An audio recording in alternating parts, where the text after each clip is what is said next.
setiap hari ada yang minimal 100 sampai 270 maksimal dilakukan swab. Sehingga hasil kemarin memang itu sangat membantu. Swab kedua penghuni asrama haji itu kurang lebih 188 negatif. Kemudian kita lakukan swab ketiga, kemarin hasilnya baru selesai 30. Ini kita masih menunggu hasilnya. Hari ini 70 pasien yang ada di Rumah Sakit Husada Utama kita lakukan swab ulang dan kita kirim ke BPTKL yang akan bantuan dari kiri itu kita titipkan di BPTKL. Kita kerjasama dengan BPTKL sehingga bisa dilakukan swab juga dengan cepat. Mungkin itu Bapak. Oke, Pak Ketua cukup? Oke, baik. Bu Feni, izin karena ini sudah lanjut, melanjutkan yang disampaikan Pak Ketua.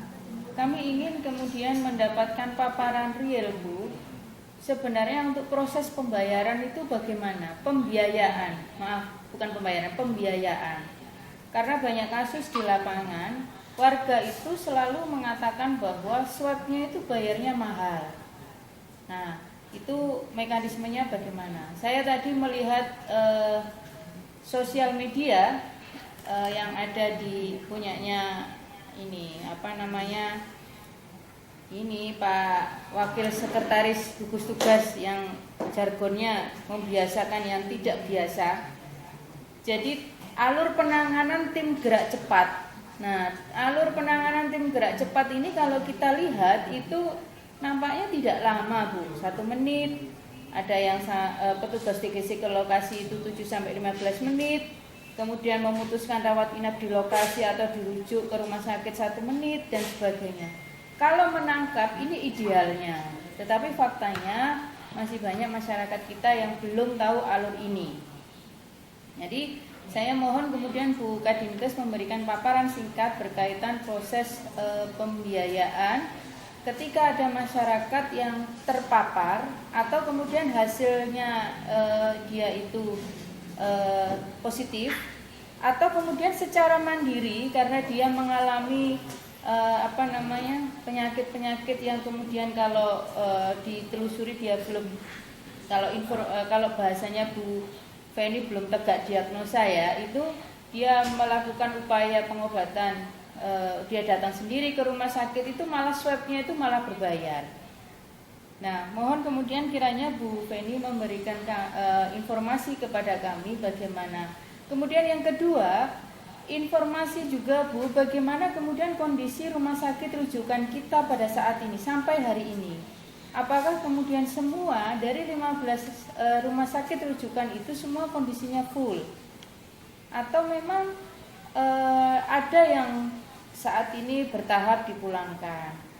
Kalau melihat sosial medianya Dinas Kesehatan Surabayaku, Sehat Surabayaku, saya kira kemarin atau hari ini ya Bu, ada sudah beberapa yang sudah pulang dari asrama haji. Kemudian yang ketiga, yang tidak kalah penting Bu, ternyata ditemukan fakta bahwa masyarakat kita ini ada yang juga fokus pada penyakit yang sudah dideranya, sehingga kemudian dia kebingungan cari rumah sakit kemana, mana saja rumah sakit Surabaya yang itu bisa mengobati penyakit dia yang rutin dia harus lakukan kontrol. Karena rata-rata rumah sakit itu menyampaikan bahwa rumah sakit ini penuh dengan pasien COVID, rumah sakit ini penuh dengan pasien COVID. Nah, ini juga tidak kalah.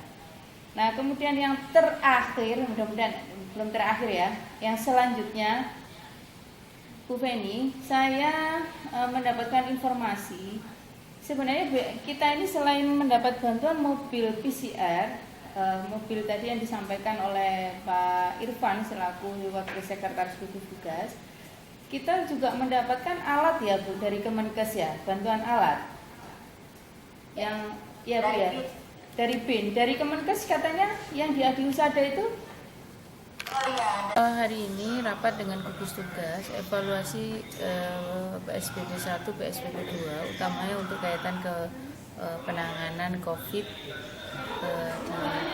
kesehatan ya. Kita fokuskan di kesehatan karena kalau evaluasi secara keseluruhan kita akan butuh waktu panjang. Jadi sementara kita fokuskan pada satu subtitle yaitu kesehatan. Kenapa kesehatan ini menjadi sangat penting? Karena penanganan COVID ini adalah penanganan yang lebih difokuskan kepada penanganan bagi masyarakat yang terpapar COVID atau yang kemudian tanpa gejala atau kemudian orang yang dalam pengawasan. Dan disampaikan rapat hari ini dengan gugus tugas. Jadi gugus tugas saya menyampaikan ke kami, pemerintah kota mendapatkan bantuan 2 mobil PCR dari BNPB dan 2 mobil PCR dari BIN. Selain itu, pemerintah kota juga mendapatkan bantuan alat PCR yang saat ini kondisinya sedang dipersiapkan, sedang disetting, yang dari Kementerian Kesehatan diletakkan di Rumah Sakit Adi Husada, dan juga ada bantuan alat PCR yang diletakkan di Husada Utama. Nah, 4 unit mobil ini masing-masing mampu menyelesaikan. Kalau kemudian untuk yang dari BIN itu adalah untuk tes rapid yang kemudian tadi disampaikan kemampuannya itu bisa sampai 500 hingga 600 pasien dalam satu hari. Kemudian untuk mobil yang dari BNPB dia mampu melakukan tes swab antara 100 sampai 270 per hari. Kita ketahui bersama seperti yang disampaikan oleh gugus tugas, hingga hari ini per hari ini sudah dilakukan rapid test sebanyak 28.028. 10%-nya itu adalah reaktif, dan kemudian dari 1.135 swab yang dilakukan, 830 itu sudah keluar swabnya, 414 itu dikategori adalah positif COVID gitu. Mengenai banyaknya masyarakat yang nggak tahu proses atau alur pembiayaan tadi, gimana Bu? Jadi banyak masyarakat kita yang belum tahu. Kenapa? Karena masyarakat di Surabaya itu tidak semua terpapar COVID. Jadi ada yang melakukan pengobatan rutin di rumah sakit. Itu tadi juga kita tanyakan, bagaimana supaya mereka dapatkan akses pembiayaan. Kalau masyarakat itu positif COVID, maka pembiayaan sepenuhnya ditanggung oleh pemerintah pusat. Tetapi kalau memang mereka itu khususnya ODP atau PDP, selama kemudian ada surat rujukan puskesmas dan juga ada surat dari Dinas Kesehatan, maka pembiayaannya ditanggung oleh pemerintah kota. Rumah sakit rujukan yang ada di kota Surabaya ada sebanyak 20 rumah sakit rujukan dan 30 rumah sakit non rujukan ya. Dan kemudian jumlah bednya itu ada, kalau untuk yang bed yang dengan ventilator itu sebanyak 329, non ventilator sebanyak 752, sehingga total bed yang disiapkan itu sebanyak 1081 bed untuk pasien yang positif COVID. Terus untuk itu Bu, kita kan melihat sendiri ini kayak bednya itu kan kurang, rumah sakitnya kan overload. Terus gimana tadi? Kalau kan ada asrama haji, jadi ada asrama haji yang tadi diinfo melalui yang kita tahu mereka menyiapkan 300 bed ya, 300 atau 400 gitu, saya lupa tadi ada datanya, itu baru terpenuhi setengahnya.